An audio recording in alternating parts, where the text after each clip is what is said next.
Bombini na stichting WeConnect. WeConnect te pagkonekta isla ng Kuhulanda. Iesay ta kumisan na Abo Estudiante di Caribe. Kung nos tahasi esaki, nos ta organiza diferente workshop, meetups e proyekto nan. Na Holanda nos ta organiza proyekto ng antopanos meetup, papia tocante financia, seguro, e tambe bo escoho pa bo estudio. E tambe nos sabay isla ng by organiza workshop ng na escola ng sekundaryo. Paasina por yuda preparaboso mas mio riba e journey ko ta kumisa na Holanda.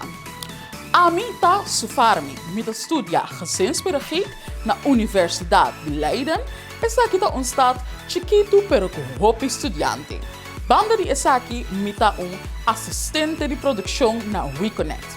WeConnect te paboso, pero nos tambe mister di boso. Siginos ribanos media nan social, manera Facebook, Instagram e LinkedIn, Anto Cordabong. Stichting WeConnect is here to connect with you.